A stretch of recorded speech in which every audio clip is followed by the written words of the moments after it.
అట్లా అన్న అంటే ఇప్పటివరకు మనము ఇది మాట్లాడుకున్నాం అంటే నీ పర్సనల్ లైఫ్లో అన్న నీకు పేరు బాగా పేరు తెచ్చిన పాట ఏంటన్న అసలు? బాగా పేరు అంటే నేను పేరు కోసం ఏం ప్రయత్నం చేయాలి. వాస్తవంగా నా కాంట్రిబ్యూషన్ నేను చేయాలి. నేను చేస్తున్న ప్రతి పనిలో, నేను చేస్తున్న ప్రతి పోరాటంలో గల్ఫ్ కార్మికుల కోసం పోరాటం చేసిన. అక్కడ గల్ఫ్ కష్టాల మీద, అక్కడ గల్ఫ్ అన్ల మీద రాసిన, దుబాయ్లో, సౌదీ అరేబియాలో కూడా గల్ఫ్ కార్మికుల కోసం పోరాటం చేసిన. దాంట్లో వన్ ఆఫ్ ద బాధితులు కూడా. అదే అట్లా మీరు ఇందాక మీరు చెప్పినట్టు అన్న అంటే ఇంతవరకు మాకు నరేష్ అన్న అంటే ఎట్లా తెలుసు అంటే పాటలు రాస్తాడు, పాటలు పాడతాడు, అట్లనే చాలామంది కొత్త కళాకారులని ఎంకరేజ్ చేస్తాడు.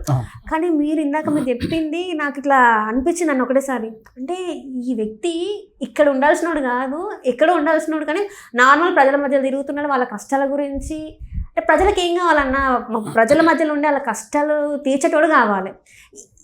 ఆ వ్యక్తివి నువ్వే. కానీ ఏంటంటే చాలా వరకు ఎక్కడో వెనక్కి వెళ్ళిపోతున్నాం మనం, ఎక్కడో ఏదో మనం వెనక్కి లాగుతుంది, మనము చేయాల్సింది కరెక్ట్గా చేయలేకపోతున్నాం అని అనిపించింది అన్న. ఎందుకంటే మీరు చెప్పింది ఇందాక మస్తు మీరు బాధితుడు, చాలామందిని రక్షించిండు, వెనక్కి తీసుకొచ్చిందని. సో మరి మీకు ఎప్పుడన్నా అట్లా అనిపించిందా ఇది కాదు ఇంకా చేయాలి ఏదన్నా అని? సో అనేకం ఉంటాయి. వీలైనంత మట్టుకు ఏదున్న సమాజంలో వాస్తవాన్ని ప్రజలకు అందించాలి, ప్రజాస్వామ్యాన్ని చైతన్యపరచాలి. సో రేపటి రోజున సుభిక్షంగా ఉండేటువంటి రాష్ట్రం కానీ దేశం కానీ ఉండే దాంట్లో ఈ ప్రాంతం నుంచి, ఈ తెలంగాణ బిడ్డగా ఈ ప్రాంతం నుంచి వీలైనంత మట్టుకు ఈ ప్రజల్ని జాగృతం చేయాలనేదే నా ఏకైక లక్ష్యం, ఆకాంక్ష.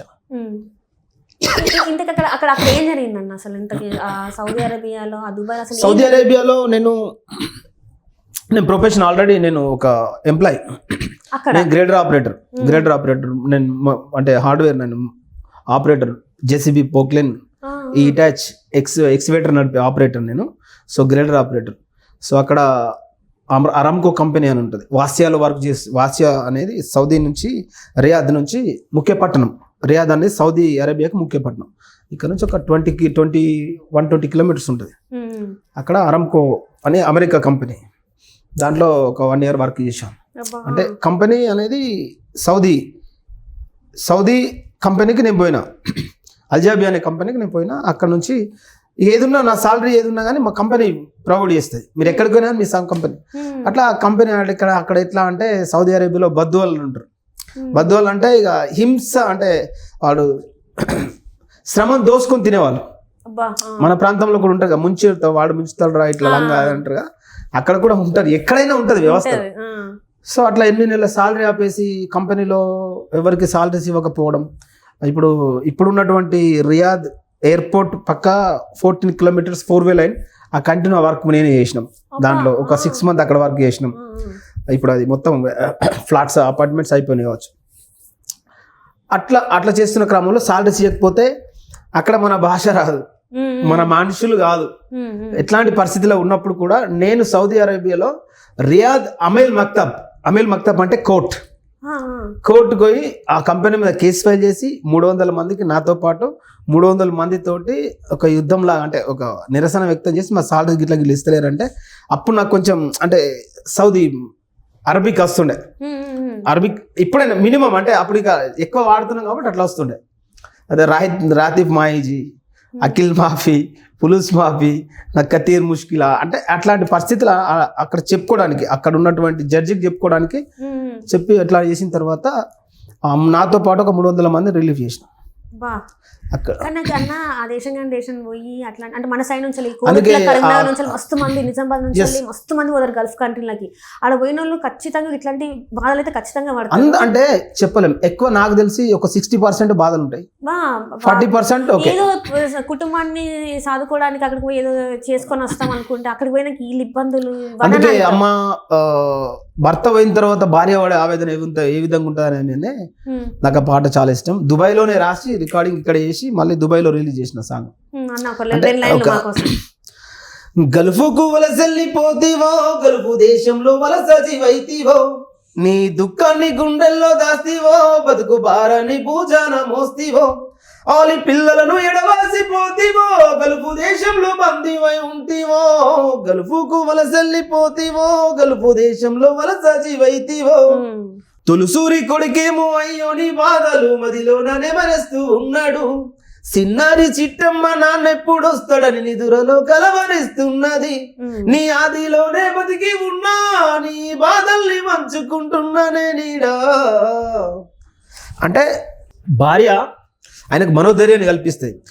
ఎట్లయితే గట్లాడే మొండి ధైర్యంతో నీ కష్టాలకు ఎదురొడ్డి నిలవాలే మన బ్రతుకు మారే రోజు కొరకు నువ్వు నిత్యం జ్ఞానంతో పోరాడుతుండాలే. ఇట్లా అంటే ఒక ఇంటి పెద్ద మనకి లేకపోతే పక్కన లేకపోతే సమాజం కూడా అంత మనకి విలువని ఇయ్యదన్న. అంటే అది నేను పడ్డ బాధ అది. మా నాన్న అంటే గల్ఫ్కి అయితే పోలేదు కానీ ఆయన లేకపోతే ఎట్లున్నదో మేము చూసినాం. అది కొంచెం బాధ అనిపిస్తుంది. అది కుటుంబంలో పెద్ద లేకపోతే ఎంత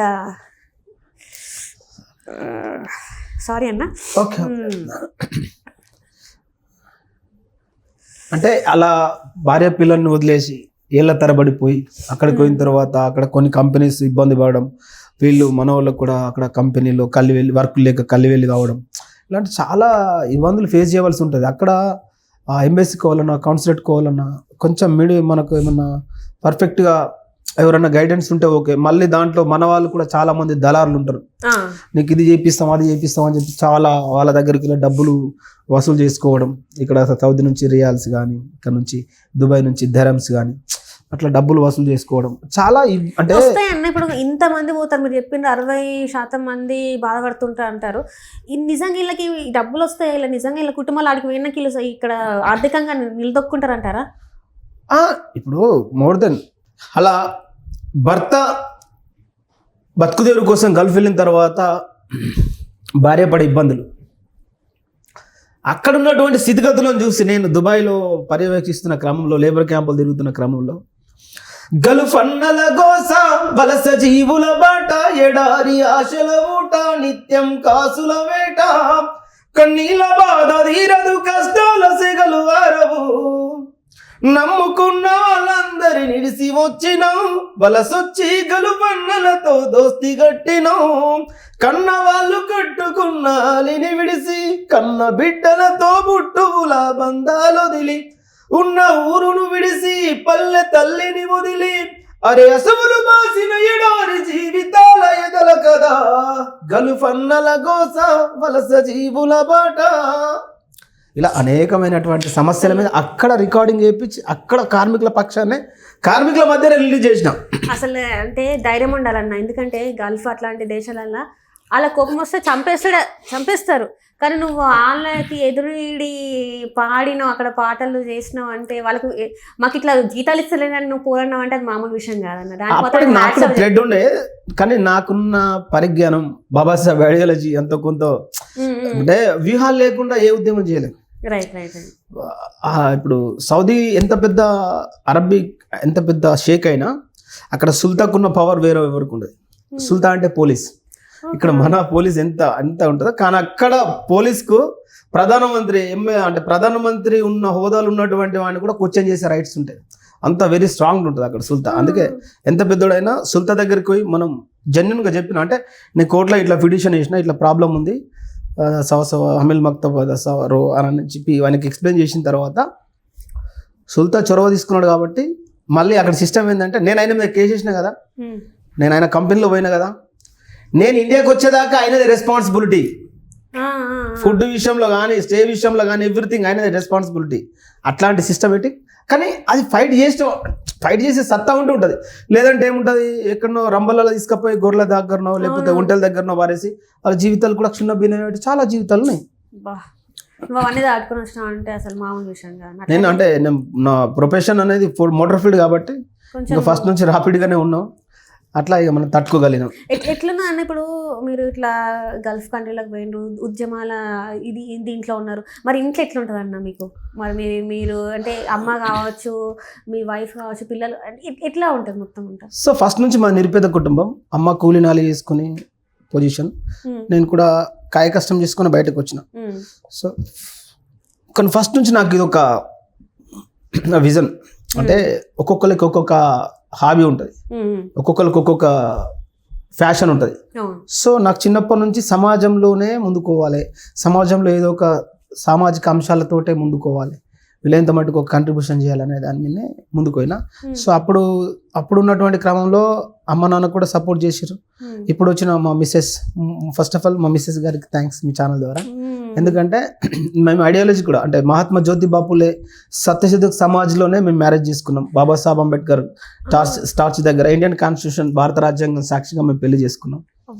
సో అంటే బ్రాహ్మణిజం లేకుండా అంటే రెండు పరివర్తనమైన మనసులు కలిసినప్పుడే నిజమైన పెళ్లిగా మహాత్మా జ్యోతిబా పూలే సత్యాన్ని శోధించి సమాజాన్ని పాలించు అని చెప్పి అప్పుడు 1940 ఆ సమయంలోనే స్థాపించడం జరిగింది.